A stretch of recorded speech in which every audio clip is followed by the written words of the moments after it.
Good morning, everyone. Welcome to the channel. I'm Evita Cooks and Gardens. It is the middle of February, and as usual, once a week I come out in the garden to give it a little bit of TLC.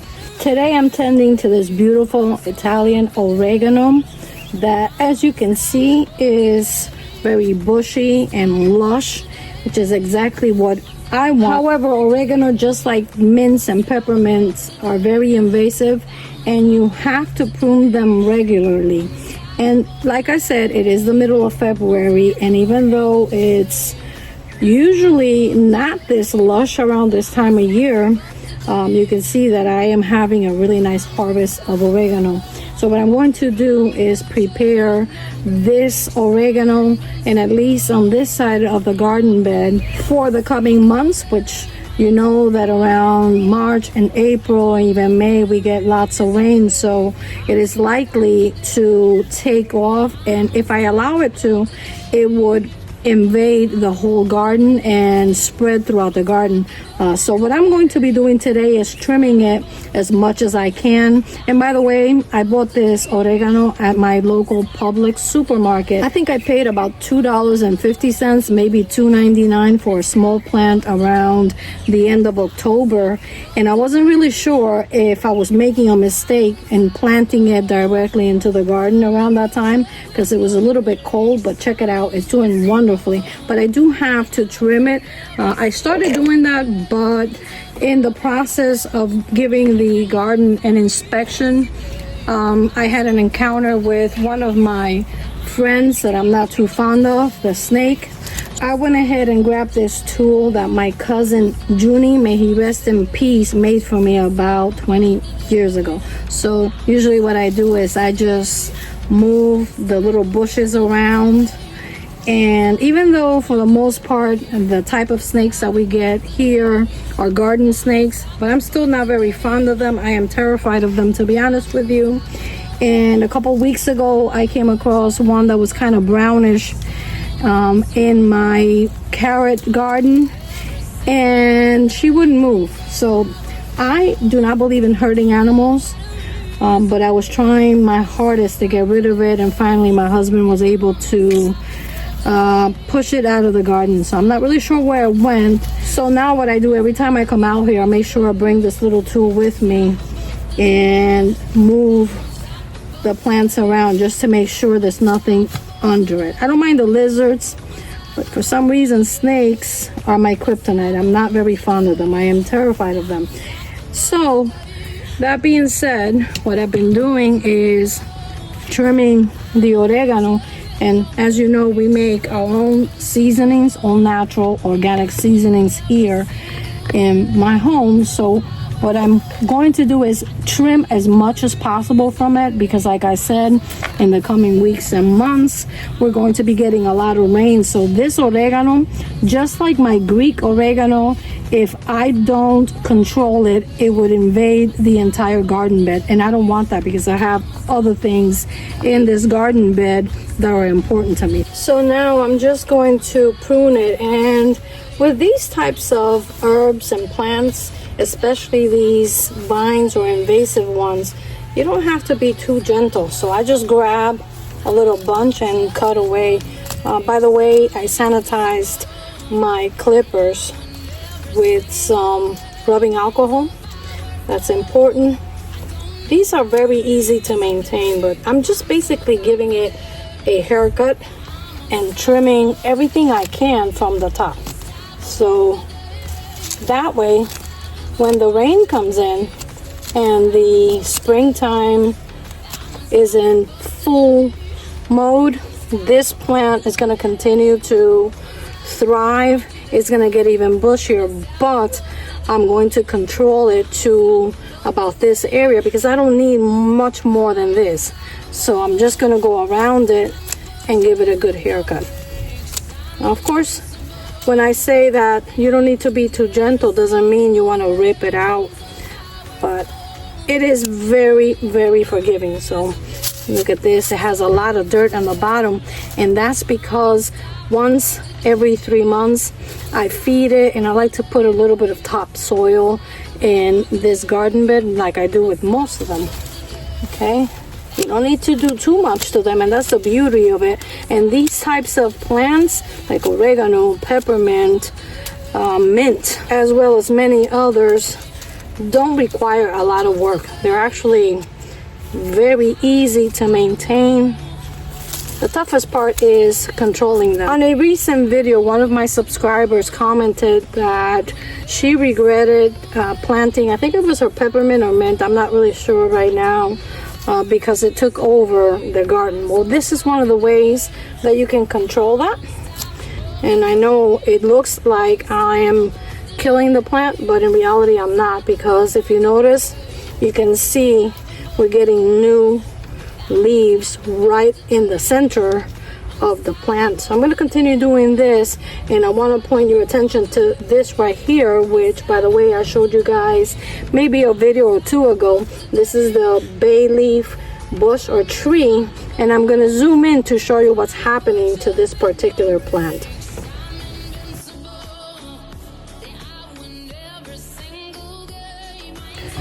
Okay, you guys, I'm all done giving the oregano a haircut, and what I have here in the bowl is about 60% of the oregano. And I know it looks like I butchered it, but like I said, we still have a lot of green and growth going on. I'm gonna, trim all of this. I just wanted to get back to you guys in the process, and also to show you one of the things that you can do to control invasive plants like these. I'm not sure if you can get a good view here, but I'm gonna try.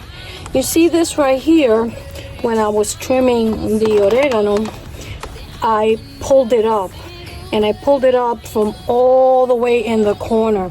So one of the ways that you can control these invasive plants is by pulling them out and maybe just giving it the shape or laying it in the area that you don't mind the growth of the plant. Even though it may seem like I'm harming the plant, in reality I'm not. These invasive plants are very forgiving. So what I did is I pulled it out and brought it around, and I'm just going to lay it around here, tuck it in around here, so that I can contain it to this area. Now throughout the rainy season, this plant is going to take off, like I said, and it's going to grow, and at least once or twice a month I'm going to have to clip it or trim it, which is fine, because that's when I take advantage and I harvest most of my herbs and dry them for my seasonings. That way I always have a supply of oregano in the pantry. I'm not 100% done with it, but I will finish it in just a little bit, because I want to bring your attention back to this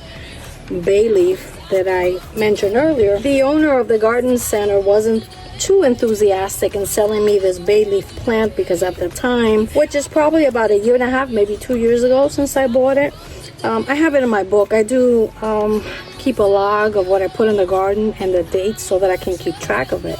However, like I said, she wasn't very excited about selling it to me, because apparently she likes to sell them when they're a little bit more mature.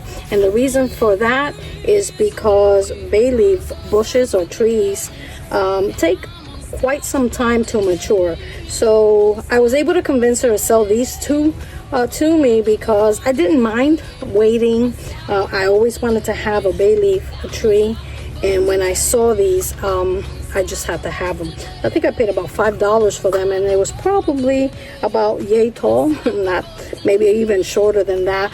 That being said, I wanted to show you guys what's happening, and this is the smallest of the two plants that I bought. Now the other one I have it in the planter like you saw on a previous video, but this one I placed it on this side of the garden because I thought it would thrive and it would do well. This is my west side garden, and here obviously they are exposed to the sun a little bit more regularly. They get about anywhere between 6 to 8 hours of sun, but it's not direct sun, which is important for most of the herbs and plants that I have on this particular garden. Now this baby right here that I've been wanting to have forever has grown quite a bit, not much, and it's probably going to take anywhere between 5 to 7 years to reach maturity according to the information she gave me. But I noticed something when it came out here this morning that wasn't there last week when I recorded the other video, and that is that it is actually sprouting at the base of the bay leaf tree. And I'm going to give you guys a close-up, so don't worry, I will bring you guys a little closer. But I noticed that it is sprouting 2 shoots at the base of the plant. That to me tells me that it's getting ready to mature and possibly turn into that lush bush of bay leaf that I am eager to have. So let me bring you guys closer.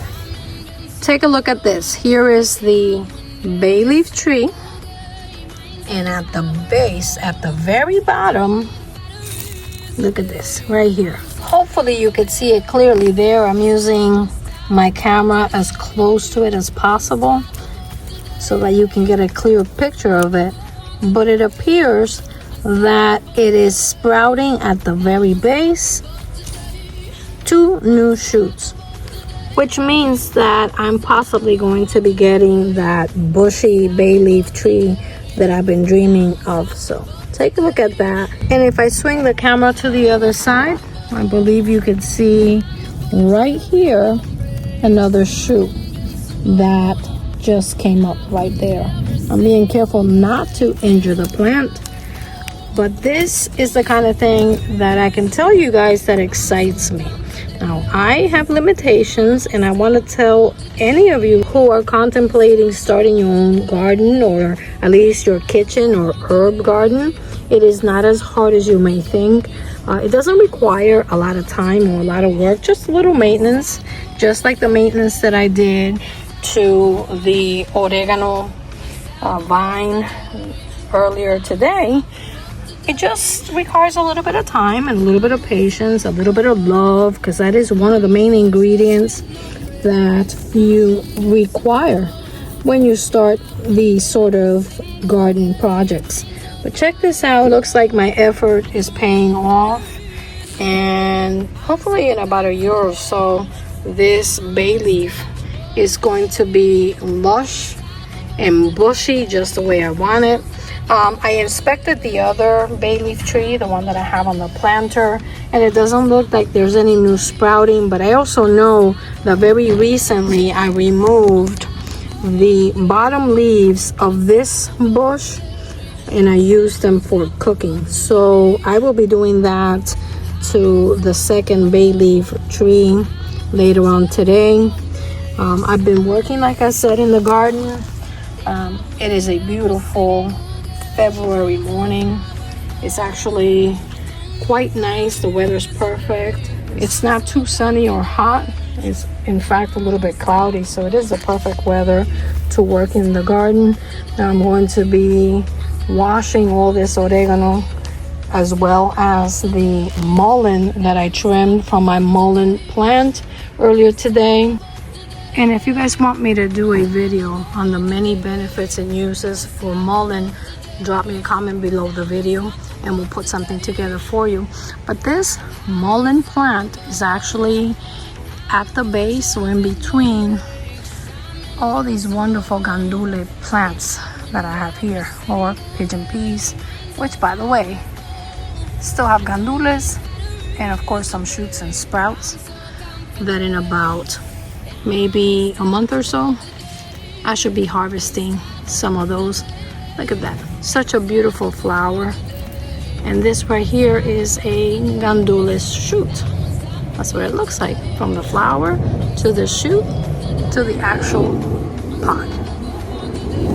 Nature is amazing, you guys.